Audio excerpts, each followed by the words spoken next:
हाँ जी, आपने appointment book की थी, किसके लिए की थी और क्या मेजर कंसर्न आ रहे हैं, प्लीज मुझे बताइए। अपनी सिस्टर के लिए बात करनी थी। मेरी छोटी बहन है और स्कूल से बहुत कंप्लेंट्स आ रही है इसके लिए।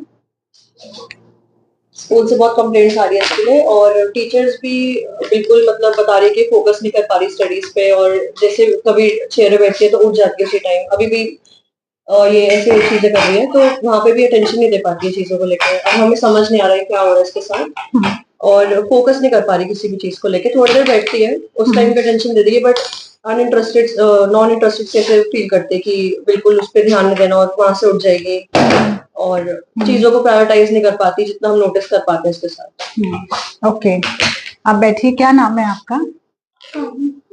ओके, काव्या, आप कौन सी क्लास में पढ़ती हैं? ओके, पढ़ाई ठीक चल रही है? टीचर्स पसंद है? थोड़े बहुत? फ्रेंड्स कितने हैं? 2। अच्छे फ्रेंड्स हैं? मिल के अपने फ्रेंड्स के साथ क्या क्या शैतानियां कर लेते हो? बहुत मजा आता है शैतानी करने में, सामान छेड़ने में, इधर उधर फेंकने में, किसी को चौक फेंक के मारने में, ये सब चलता रहता है। कब से चल रहा है? डांट पड़ती है? जब डांट पड़ती है तो कैसा लगता है?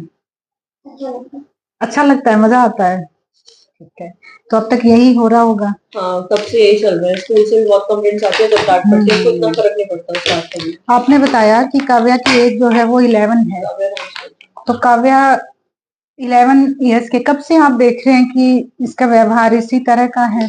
ये पिछले 1 से 1.5 ईयर से तो कंप्लेंट आ रही है स्कूल से। तो उन्होंने सजेस्ट करा कि एक बार आप साइकोलॉजिस्ट को कंसल्ट कराना। ओके, कभी बचपन में आपको ऐसा नहीं लगा कि ये एक्स्ट्रा नोटी चाइल्ड है, बहुत ज्यादा शरारती है, शायद नॉर्मल बच्चों से ज्यादा? तो किसी ने आपको ये नहीं कहा कि आप किसी को दिखा लो या कुछ एबनॉर्मलिटी हो सकती है? हाँ, ये जब सोसाइटी में फ्रेंड्स के साथ खेलती है तो ज्यादा ही शैतानी करती है, फिर पेरेंट्स भी इस जो बाकी बच्चों के पेरेंट्स हैं वो उसको खेलने नहीं देते इसके साथ, क्योंकि कभी कभी हिटिंग पे भी आ जाती है। हमें भी कई बारी तो जब बहुत ज्यादा शिकायतें आती थी, स्कूल से भी आती थी, घर से भी आती थी, एकेडमिक भी पुअर था, तो आपको उसी टाइम कंसल्ट कर लेना चाहिए था। बट शायद आपने ये सोचा होगा कि शरारती बच्चा है और ये कोई बीमारी नहीं है। तो मैं व्यूअर्स को भी ये बताना चाहती हूँ कि ये एक मिथ है, ये एक बीमारी हो सकती है, बट वो हम एक असेसमेंट के बाद ये बता पाएंगे कि ये एक बीमारी है, न्यूरो डेवलपमेंटल डिसऑर्डर, ADHD, जिसमें सिम्टम्स होते हैं इसी तरह के जैसे आपने देखा कि काव्या जो है 11 साल की बच्ची है, रोमिंग हेयर एंड देयर, चीजों को छेड़ना, टच करना, एनवायरमेंट अप्रोप्रिएट बिहेवियर नहीं है, और सबसे बड़ी बात उसने बताया कि ऐसा करके उसको अच्छा लगता है। इसको बोलते हैं attention deficit hyper activity disorder, neuro developmental disorder है। इसे पहचानना बहुत मुश्किल होता है क्योंकि ADHD बिहेवियर के सिम्टम्स और नोटी बिहेवियर के सिम्टम्स को डिफरेंशिएट करना बहुत मुश्किल है।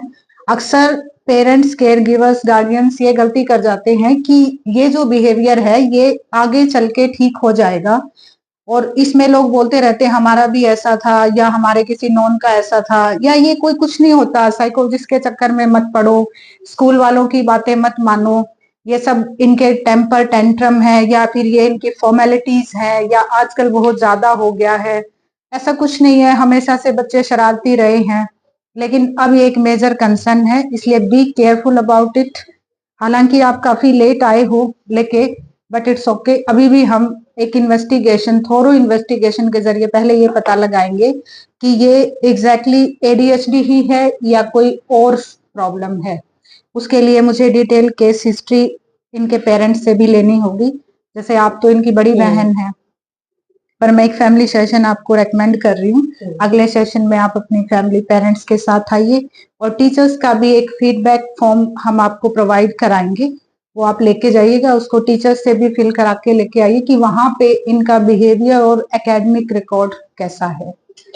तो इन सब की इन्वेस्टिगेशन के बाद और टेस्टिंग के बाद, साइकोलॉजिकल टेस्ट के बाद हम आपको एग्जैक्टली बता देंगे ये ADHD है या कोई और डिसऑर्डर है या सिर्फ बिहेवियरल इश्यूज हैं।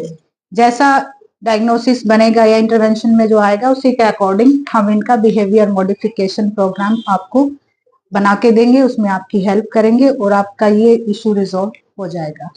Thank you so much. तो ये एक मिथ थी और इस मिथ से बाहर आए, अपनी हेल्प करें, अपनों की हेल्प करें और इसके बारे में और जानकारी के लिए आप हमारा अगला वीडियो जरूर देखिएगा। इस वीडियो को भी देखने के लिए बहुत बहुत धन्यवाद। मैं ये बताना चाहूंगी कि ये हमारा डेमो वीडियो था। जो भी यहाँ पे आते हैं उनकी कॉन्फिडेंशियलिटी हम 100% रखते हैं। ये सिर्फ हमने मिक्स क्लियर करने के लिए एक डेमो सेशन रखा था। देखने के लिए धन्यवाद।